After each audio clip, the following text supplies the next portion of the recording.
그런즉 거짓을 버리고 각각 그 이웃과 더불어 참된 것을 말하라. 이는 우리가 서로 지체가 됨이라.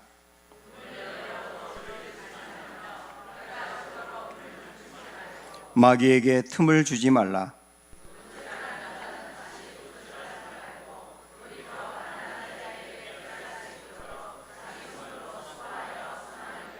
무릇 더러운 말은 너희 입 밖에도 내지 말고 오직 덕을 세우는 데 소용되는 대로 선한 말을 하여 듣는 자들에게 은혜를 끼치게 하라.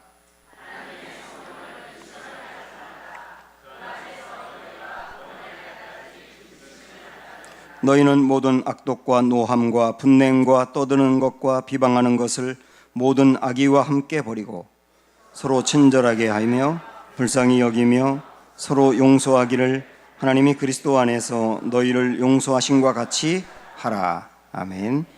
시편 141편 3절도 보겠습니다. 구약 905쪽 시편 141편 3절 말씀 다 같이 읽을까요? 여호와여, 내 입에 파수꾼을 세우시고 내 입술의 문을 지키소서. 아멘. 네, 주위를 둘러보시면서 서로 인사하겠습니다. 사랑합니다. 축복합니다.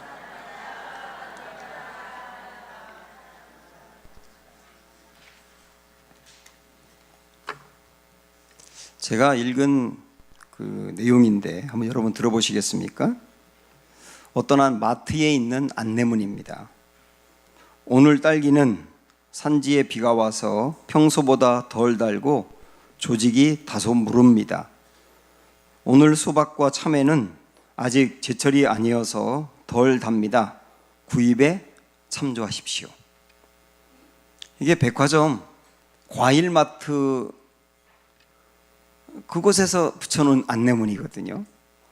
사라는 건지 말라는 건지 모르겠습니다. 그런데 이 문구를 보는 소비자들은 야, 이 백화점 정직한데? 그런 생각을 갖는 거예요. 그래서 결국은 이곳은 과일을 파는 게 아니라 신뢰를 파는 겁니다. 우리도 가끔 듣지만 어떤 한 기업의 그 오너라든지 그 기업이 부정직하게 그 경영을 한 것이 알려지면서 신뢰를 잃고 난 다음에 주가가 우두둑 떨어지는 것을 보지 않습니까? 신뢰가 이렇게 중요한 겁니다. 어떻게 본다면 신뢰라고 하는 것은 돈보다 중요할 수 있어요. 돈을 잃어버리면 다시 벌면 됩니다. 그러나 신뢰를 잃어버리면 그 신뢰를 회복하는 데는 굉장히 많은 노력과 시간이 필요합니다. 다른 사람을 용서하는 것도 내 마음으로 마음을 작정하고 그를 품으면 용서가 됩니다. 그러나 용서한 사람이 내 마음에 신뢰를 얻는 데는 굉장히 많은 시간이 필요한 거예요. 10번을 잘했다가도 한 번 결정적인 잘못을 하고 나면 또 신뢰를 잃어버리기도 합니다. 지도자 같은 경우는 신뢰를 잃으면 공동체가 흔들려 버리기도 하잖아요.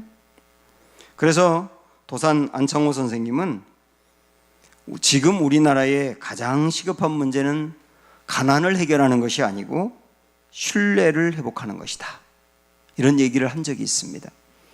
도산 안창호 선생님이 살던 당시에 우리나라가 얼마나 가난했습니까? 가난을 해결하는 게 최우선적인 문제인 것처럼 보였지만은 그 선생님이 볼 때는 그것보다 더 중요한 게 이 민족이 신뢰를 회복하는 것이라고 봤던 거예요. 그만큼 중요하단 말입니다.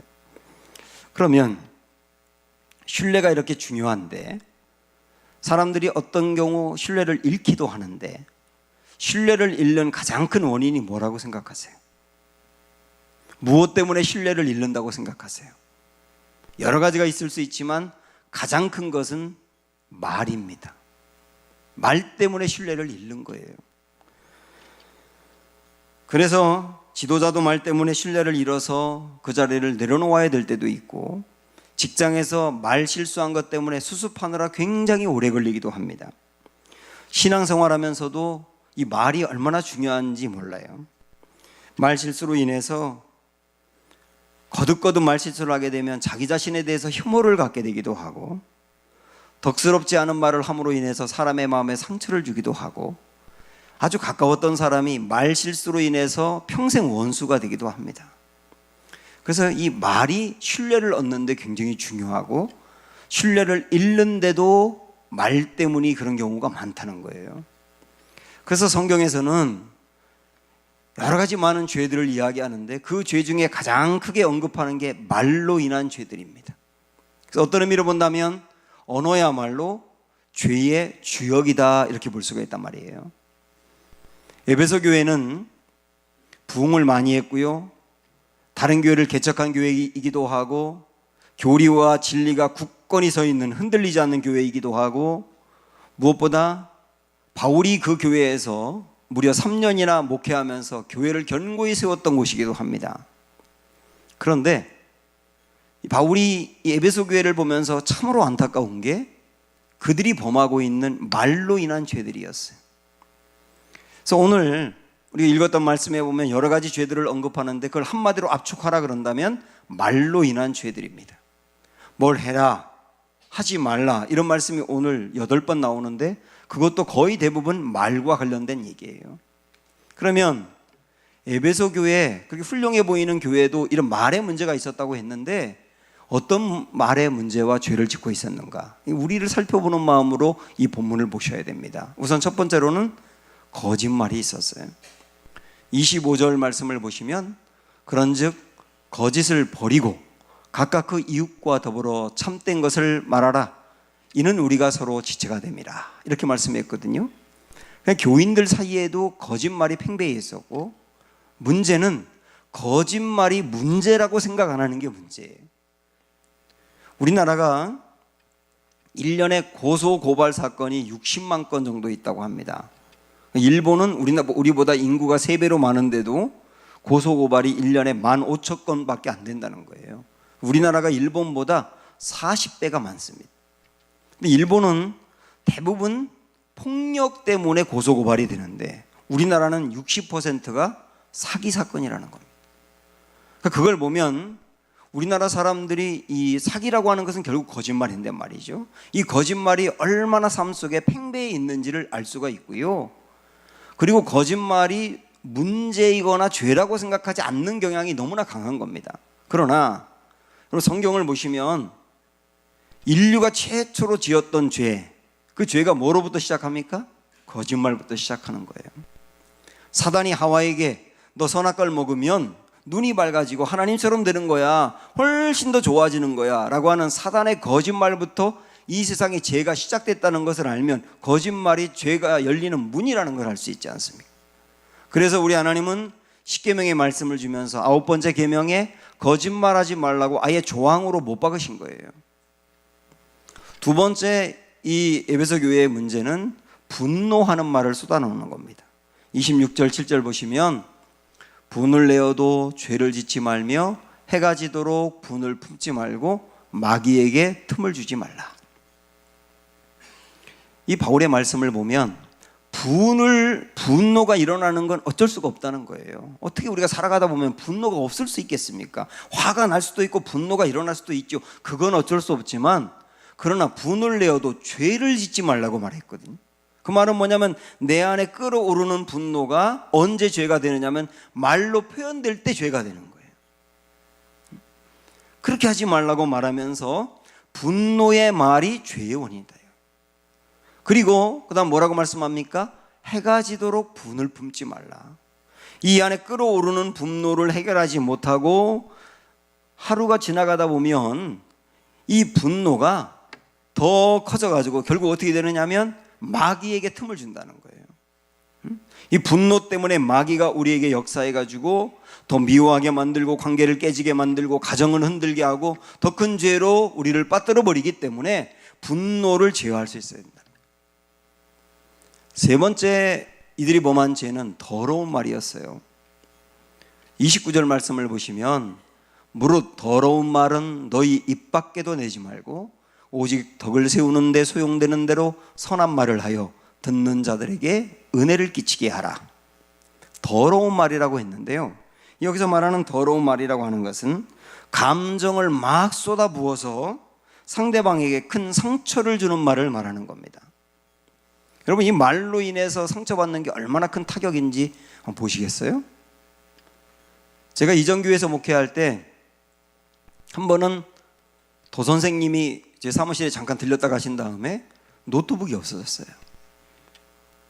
제 노트북은 제 재산 목록 1호였습니다. 왜냐하면 그 안에 설교와 관련되고 목회와 관련되어 있는 굉장히 좋은 자료들이 아주 가득 들어 있었거든요. 좋은 영상이라든지 설교라든지 목회와 관련된 아주 좋은 자료들이 많았어요.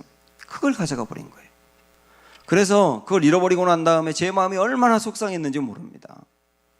그런데 하루가 지나고 그 다음날 새벽에 제가 하나님께 기도했어요. 주님, 그 도선생님 기왕 가져갔으니까 그 안에 있는 설교라도 하나라도 듣게 해주시고 그 변화되기를 원합니다 하고 그렇게 기도한 다음에 쿨하게 딱 정리하고 말았어요. 제 재산 목록 1호를 잃어버렸는데 그렇게 정리할 수가 있겠더라고요. 그런데 바로 그 즈음에 제가 내적 치유라고 하는 세미나에 가게 됐는데요, 그 세미나에서 어릴 적부터 내 마음에 쌓여있는 분노라든지 상처를 직면할 수 있는 시간이 있었습니다. 저에게는 어떤 아픔과 상처가 있을까 이렇게 조명하다 보니까 제 안에 딱 떠오른 게 8살 때의 기억이었어요. 제가 8살 초등학교 1학년 때 우리 마을에 어떤 형의 집에 돈이 없어졌어요. 그러니까 형들이 모여가지고 대책회의를 한 겁니다. 이 돈을 누가 가져갔을까? 그리고 결정한 게 저였습니다. 그 저한테 다짜고짜 찾아와가지고 이 도둑놈 나쁜 놈 돈 내놔 그래가지고 나 안 가져갔다고. 저 안 가져갔거든요. 믿으세요 여러분?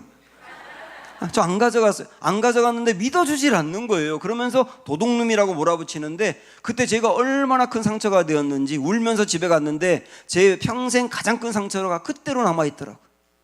40년이 지났는데도. 제가 그때 알게 된 게 뭔지 아세요? 야, 내 재산 목록 1호, 돈으로도 환산하기 어려운 재산 목록 1호를 잃어버렸을 때는 그래도 마음을 다스릴 수가 있는데 말로 인해 받은 상처가 40년이 지나도 해결이 안 되는구나. 깜짝 놀랐다니까요. 그러면서 손으로 맞는 것보다 말로 맞는 게 훨씬 타격이 크다는 것을 알게 됐어요. 그래서 오늘 말씀 31절 끝에서도 이 뒤에 보면 악독과 노함과 분냉과 떠드는 것과 비방하는 것, 이런 모든 것들을 악의와 함께 버리라 그랬어요. 이 여기서 말하는 악독, 노함, 분냄, 떠드는 것, 비방하는 것, 이 결국 다 말이거든요. 이 말들이 결국은 더러운 말이 된다는 거예요. 더러운 말이 다른 사람을 공격하는 말이 된다는 거예요. 그래서 우리 바울 선생님은 이 말씀으로 조목조목 에베소 교회 교인들이 참으로 훌륭한 모습이 많았지만 그러나 말로 인해서 범하는 거짓말이라든지 분노를 쏟아내는 말이라든지 더러운 말, 악의적인 말들에 대해서 이야기하면서 이것이 얼마나 심각한지를 알라고 하는 의미로 30절을 말씀하고 있어요. 자, 읽어보세요. 시작. 하나님의 성령을 근심하게 하지 말라. 그 안에서 너희가 구원의 날까지 인치심을 받았느니라. 하나님의 성령을 근심하게 하지 말라. 이 말씀이 30절에 딱 나와 있는데 이 말씀은 앞에와 뒤에 있는 말씀으로 연결될 수밖에 없지 않습니까? 결국 바울이 지금까지 무슨 말을 했죠? 말에 대한 죄를 얘기했어요. 결국은 말로 거짓말하고 분노의 말을 쏟아붓고 더러운 말을 하고 그때 악의적인 말을 하는 게 결국 어떻게 되느냐 하면 성령을 근심하게 한단 말이에요. 그런 말로 이런 일들을 벌일 때 성령님은 그걸 보면서 근심하신다고요. 우리가 말을 할 때 그것도 알아야 되고요. 성령님이 근심한다는 거. 여기서 말하는 근심이라고 하는 단어가 또 어디에 나오느냐면 다윗이 아들 압살롬이 죽고 난 다음에 그 압살롬이 반역을 일으켰잖아요. 그 아들이 죽고 난 다음에 아들이 죽었다는 말을 듣고 그 아들을 생각하며 근심했다 그랬어요. 그 근심하고 똑같은 단어가 이 근심. 그러니까 아들을 잃어버리고 근심하는 부모의 마음 같은 아픔으로 우리가 말로 범하는 죄 때문에 성령님이 아파한다는 거예요. 그걸 우리가 알아야 된다. 그래서 우리가 말로 쉽게 말하는 걸 조심할 수 있단 말입니다. 저는 지금까지 말로 거짓말하고 분노하고 다음에 악의적인 말을 하고 더러운 말을 하는 것이 얼마나 큰 위험이고 심각한 것인지를 말씀을 드렸어요. 그런데 고민이 있어요. 뭐가 고민이냐면 그렇게 말이 위험하고 안 좋다는 걸 아는데 이걸 고치지 못하는 거예요. 참 안 되는 게 말 고치는 겁니다. 야고보서 말씀에 보면 유독 이 언어에 대한 이야기가 많이 나오는데 3장 2절에 보면 이런 말씀이 있거든요. 우리가 다 실수가 많으나 만일 말에 실수가 없는 자라면 곧 온전한 사람이라 능히 온몸도 굴레시우리라. 우리가 실수가 참 많은데 만약에 말에 실수가 없는 사람이라고 한다면 그 사람은 온전한 사람이라고 인정할 수 있다는 거예요. 그 말은 뭡니까? 말 실수가 없는 사람이 그렇게 없다는 뜻이에요. 누구든 말로 그렇게 실수가 많다는 겁니다. 만약에 말 실수가 없는 사람이 있다고 한다면 온몸도 굴레시운다는 말은 자기 온몸도 통제할 수 있는 사람이 된다는 거예요. 그러면서 8절에서는 이 말을 다스리는 게 얼마나 어려운지를 이렇게 말씀하거든요. 혀는 능히 길들일 사람이 없나니 쉬지 아니하는 악이요 죽이는 독이 가득한 것이라. 혀는 길들이기가 정말 어렵다는 거예요. 그래서 알지만 자꾸 이 말로 인한 죄에 넘어진단 말씀이죠. 그러면 혀를 길들이는 거, 말로 인한 죄를 이기는 것이 불가능한가? 성경은 안 되는 걸 하라고 말씀할 리가 없거든요. 그래서 성경에서는 어떻게 하면 이 언어가 축복의 언어가 될 것이며 죄의 도구가 되지 않을 수 있는지 몇 가지 말씀을 하고 있어요. 그걸 우리가 하나하나 보도록 하겠습니다. 우선 언어도 말도 훈련이 되어야 합니다. 그래서 말도 훈련하시는 거예요. 어떤 훈련을 해야 될 것이냐? 자, 우리 잠언서 15장에 있는 말씀 보시면 의인의 마음은 대답할 말을 깊이 생각하여도 악인의 입은 악을 쏟느니라. 그러니까 언어를 훈련해야 된다 그랬는데 어떻게 훈련하는 것이냐? 말하기 전에 깊이 생각하기, 이게 훈련이라는 거예요. 의인은 누가 의인이냐? 말하기 전에 먼저 깊이 생각하고 말하는 사람이 의인이다 말입니다.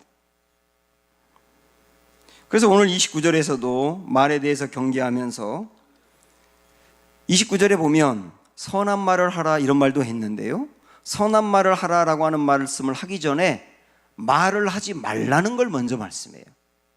그래서 무릇 더러운 말은 너희 입 밖에도 내지 말고, 그러니까 언어를 훈련하는 데 있어서 좋은 말을 하는 것보다 우선 중요한 게 가능한 침묵하며 입 밖에 더러운 말을 내지 않는 게 중요하다는 거예요. 다르게 말한다면 생각하고 말하라. 언어의 황금문이라고 하는 그 말이 있는데 이게 굉장히 중요한 얘기예요. 내가 무슨 발언을 하든지, 그 다음에 뭐 다른 사람에 대해서 평가하든지, 내가 어떤 사람에 대해서 들은 말을 다른 사람에게 이야기하든지, 그렇게 이야기할 때 반드시 3개의 문을 통과하라 그랬어요. 여러분, 이 3개의 문을 앞으로 여러분 마음에 새기셔야 됩니다. 첫째, 그것이 사실인가? 둘째, 그것이 사실이더라도 필요한 말인가? 셋째, 사실이고 필요하더라도 유익된 말인가? 3가지 꼭 생각하며 이 문을 통과하고 이야기하란 말이에요. 먼저 그것이 사실인가? 자, 예를 들어서요, 어떤 사람이 저에게 A라고 하는 성도에 대해서 험담을 해요. 아니면 그 사람이 이런 사람이라고 있었던 일을 얘기를 해요. 그러면 그 말을 들었을 때 우리가 다른 사람에게 내가 들은 말을 그대로 옮겨놓으면 이 사람이 이렇대, 이런 일이 있었대라고 말하는 경우가 많은데, 내가 어떤 말을 들었든지 꼭 확인해야 될 게 그게 사실인가를 먼저 확인하란 말이에요. 한 사람한테 듣지 않았습니까? 한 사람한테 듣고 어떻게 얘기를 합니까? 한 사람한테 들었으면 사실인지를 확인하고 얘기해야죠. 그래서 내가 어떤 말을 들었을 때 확인하는 과정에서 전후 사정을 살피고 이쪽 상대방의 말도 들어보고 그러고서 얘기를 해야 되는데, 내가 들은 말을 그대로 옮겨 놓으면 나중에 문제가 되는 경우가 있어요. 문제가 될 때 나는 뭐라고 말하냐면, 나는 그냥 들은 말만 한 거예요. 나도 들어서 그냥 한 거예요. 그러나 여러분 이걸 아셔야 됩니다. 내가 아무리 들어서 한 말이라 하더라도 내 입에서 나간 말은 내가 한 말로서 책임을 져야 되는 거예요.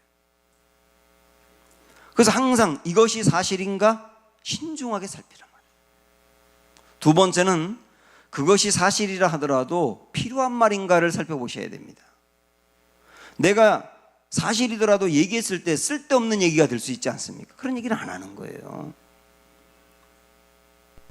말로 인해서 문제가 되는 경우 잘 살펴보면 나쁜 말을 해서 아까 얘기했던 것처럼 거짓말이라든지 분노라든지 뭐 더러운 말이라든지 나쁜 말을 해서 문제가 되는 경우도 있지만요, 옳은 말인데 문제가 되는 경우도 있어요. 왜? 하지 않아도 되는 말을 했기 때문에. 그래서 두 번째 꼭 살펴야 될 것이 뭐냐면 이것이 필요한가예요.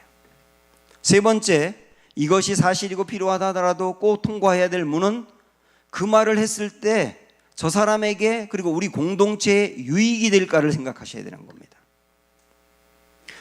분명 옳은 말이긴 해요. 맞는 말이긴 하고 그래서 얘기했는데 듣는 사람에게 유익이 안 되면 얘기할 필요가 없는 거예요.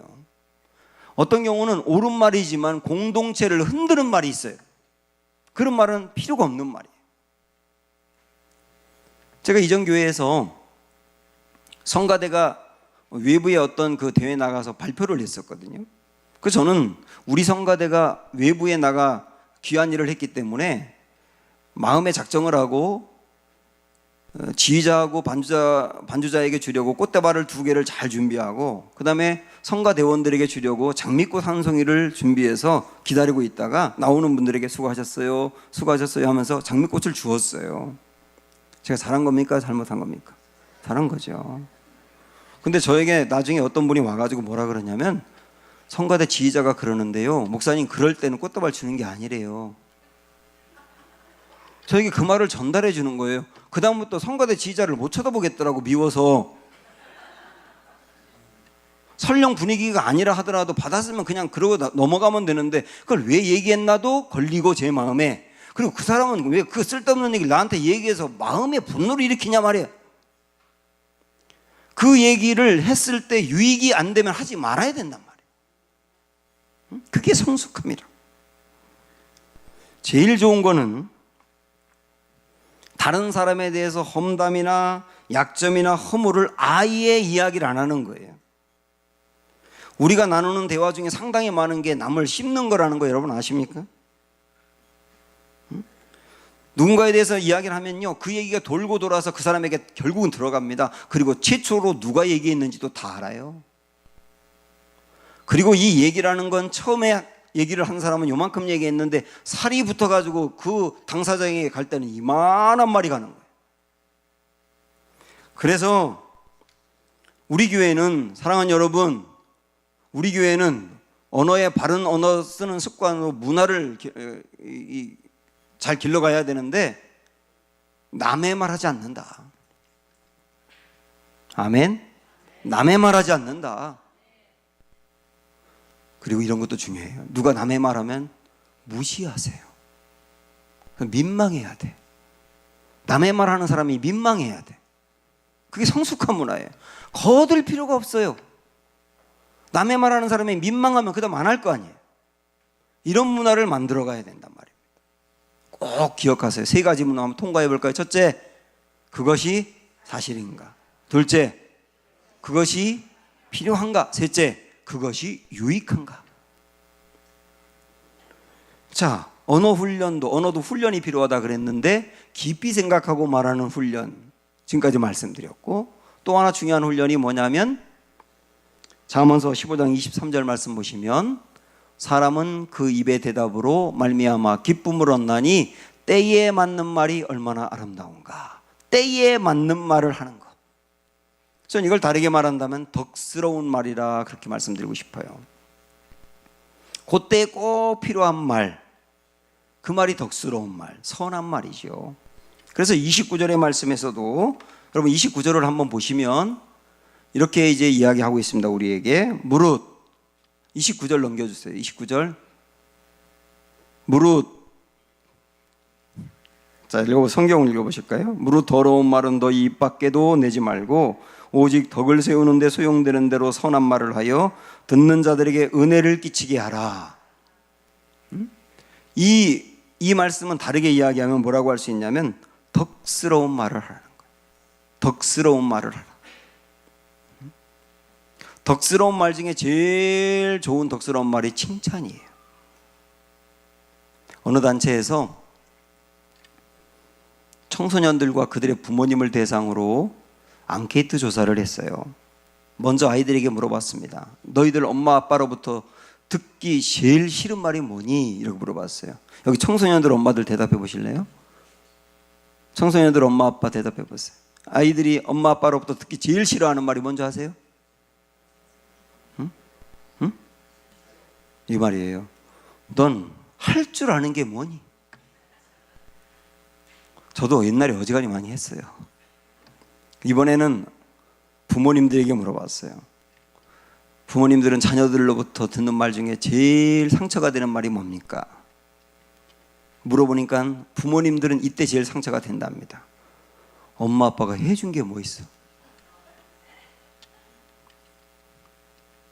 저는 그 이야기를 쭉 들으면서 아이들이든 부모든 인정받지 못하는 게 제일 섭섭한 거예요. 그리고 인정해주고 칭찬해주는 걸 제일 기뻐하는 거예요. 부모도 똑같다니까요. 아이들도 똑같고. 그래서 이것을 보면서 결국은 칭찬이라는 것이 최고의 덕스러운 말이라고 하는 것을 알게 됐어요. 그래서 마크 트웨인이라고 하는 사람은 무슨 얘기를 했냐면 나는 한 번만 칭찬받으면 2달은 행복하겠다. 골로새서 4장 6절 말씀에서요. 읽어보세요. 너희 말을 항상 은혜 가운데서 어떻게 하라고요? 소금으로 맛을 낸과 같이 하라고 그랬어요. 소금으로 맛을 낸과 같이 하라. 어떤 상황과 어떤 그 상태든지 소금으로 맛을 내는 것처럼 가장 맛깔스럽게 말하는 때에 맞는 말, 덕스러운 말, 칭찬하는 말을 하라. 이렇게 얘기하는 거 아닙니까? 이것도 훈련해 가야 된다는 거예요. 훈련. 그래서 깊이 생각하고 말하는 것도 훈련이요. 때에 맞게 덕스럽게 말하는 것도 훈련이다. 자꾸 반복해야 된단 말입니다. 그러나 이보다 더 근본적인 또 하나의 방법이 있어요. 보다 근본적인 방법. 자, 우리 예수님이 말씀하신 마태복음 15장 말씀 좀 길인데 읽어보세요. 시작. 나무도 좋고 열매도 좋다 하든지 나무도 좋지 않고 열매도 좋지 않다 하든지 하라. 그 열매로 나무를 아느니라. 잠깐만요. 33절에서 그 열매로 나무를 안다 그랬는데 여기서 우리 예수님의 이 말씀은 결국 언어에 대한 이야기거든요. 그 언어에 대한 이야기이기 때문에 여기서 말하는 열매는 그 사람의 말을 말하는 거예요. 그래서 그 열매로 나무를 안다는 말은 그 사람의 말로 그 사람을 안다는 거예요. 그 사람의 인격이라든지 그 사람의 신앙을 어떻게 알 수 있느냐? 말하는 거 보면 안다는 거예요. 말이 이만큼 그 사람을 보여주는 거거든요. 그러면서 그 다음 34절 보시면 독사의 자식들아 너희는 악하니 어떻게 선한 말을 할 수 있느냐? 이는 마음에 가득한 것을 입으로 말함이라.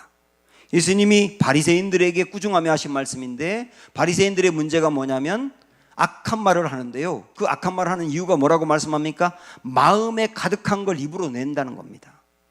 결국 악한 말이 그들 입에서 나오는 이유가 뭐냐면 마음이 악하다. 마음에 있는 것을 입으로 내는 거다. 그래서 그 다음에 35절 보시면 선한 사람은 그 쌓은 손에서 선한 것을 내고 악한 사람은 그 쌓은 악에서 악한 것을 내느니라. 그 사람이 선한 말을 왜 하느냐? 속에 선한 게 있기 때문에 선한 말이 나오는 거다. 악한 말은 왜 나오느냐? 속에 악한 게 쌓여 있기 때문에 악한 말이 나오는 거다. 결국 입에서 나오는 말은 속에 있는 걸 낸다는 얘기 아닙니까? 그러면서 36절 7절에서는 내가 너희에게 이르노니 사람이 무슨 무익한 말을 하든지 심판날에 이에 대하여 신문을 받으리니 내 말로 의롭다 함을 받고 내 말로 정죄함을 받으리라. 마지막 날에 하나님 앞에서 우리가 한 행위뿐만 아니라 말에 대해서도 심판을 받는다고 말씀하고 있잖아요. 결국 주님의 이 말씀은 언어를 고치려면 마음을 고쳐라 해요. 좋은 언어가 내 입에서 나오려면 그 마음속으로 좋은 것을 계속 집어넣어 쌓아두어라. 쌓아둔 게 나온다. 그래서 기독교라고 하는 것은 제가 자주 말씀드리지만 비움의 종교가 아니고 채움의 종교인 겁니다. 자꾸 내 안에 있는 나쁜 것을 비워내려고 애쓰는 종교가 아니라 좋은 것을 집어넣음으로 나쁜 게 나가게 만드는 게 기독교란 말입니다. 그래서 우리는 언어를 고치기 위해서 좋은 것을 쌓아야 되는데, 사랑하는 여러분, 좋은 말씀을 계속 쌓아두십시오. 자꾸 내 안에 좋은 말씀이 들어가면 들어갈수록, 말씀이 내 안에 채워지면 채워질수록 말씀에 대한 지식만 늘어나는 것이 아니고 언어 습관도 바뀐다는 얘기예요. 그 다음에 좋은 생각을 하셔야 됩니다. 내 안에 떠오르는 악한 생각, 부정적인 생각, 이런 생각들이 떠오를 때마다 생각을 교정하셔서 좋은 생각을 자꾸 하시는 것도 좋은 걸 쌓는 거예요. 좋은 걸 보셔야 합니다. 나쁜 걸 보면 볼수록 마음에 나쁜 게 쌓여가고요, 좋은 걸 보면 볼수록 좋은 게 쌓여가는 거예요. 제가 이전에 그런 질문을 옛날에 한 적이 있는데 여러분 다시 한번 대답해 보시겠어요? 제가 목사입니다. 제가 목사인데 여기 성경 말씀이 있어요. 자, 제가 성경 말씀의 영향을 더 받을까요? 여기에 포르노가 있다고 하면 포르노의 영향을 더 받을까요? 에? 제가 목사인데 성경의 영향을 더 받을까요? 포르노의 영향을 더 받을까요? 당연히 성경이라고 하시겠지만 그렇지 않아요. 제가 더 보는 것에 영향을 받는 거예요. 설령 목사라 하더라도 포르노를 보게 된다면 포르노의 영향을 받는 거예요. 보는 게 이렇게 무서운 겁니다. 그래서 말씀을 자꾸 가까이 한다든지 좋은 것을 자꾸 가까이 보면 볼수록 내 마음속으로는 좋은 것이 쌓여간단 말이에요. 그래서 좋은 말씀으로, 좋은 생각으로, 좋게 보는 것으로 내 안을 가득 채울 때 이 안이 선한 것들이 채워지면 내 입에서 나오는 말도 선하게 될 것이다. 이게 주님의 말씀이거든요. 그러면서 우리는 마지막 하나 더, 이 언어 습관을 바꾸는 게 그렇게 어렵고, 말로 죄를 짓는 게 너무나 많고, 또 말로 축복하는 것도 참 크고, 말로 사람을 세워주는 것도 크기 때문에 우리 반드시 이 기도를 하셔야 됩니다. 이 기도가 중요하기 때문에 오늘 본문 말씀으로 시편에 있는 이 내용을 삼았던 겁니다. 다윗이 쓴 시편인데, 다윗이 아주 간절히 기도하는 내용인데요, 간절히 기도하는 내용 중에 제일 먼저 한 기도가 뭐냐면 이 기도입니다. 읽어보세요. 시작. 여호와여, 내 입에 파수꾼을 세우시고 내 입술의 문을 지키소서. 다윗이 간절히 기도하는 거. 주여, 내 입에 파수꾼을 세워주세요. 다윗같이 의로운 사람도 말로 인하여 죄를 많이 지었기 때문에 이 기도하는 거 아닙니까? 내 입에 파수꾼을 세워주셔서 이 마음에서 나오는 말이 입 밖으로 나가지 아니하도록 여기서 통제를 주님이 해주세요. 그리고 이 문을 지켜주세요. 우리의 기도 제목이 되어야 되는 거예요. 그렇게 함으로 말미암아 하나님이 주신 이 말로 사람을 세우고 살리는 복된 입술 되시기를 주님의 이름으로 축원합니다. 우리 함께 찬양할까요? 기대에 찬양하겠습니다. 주 안에 우린 하나.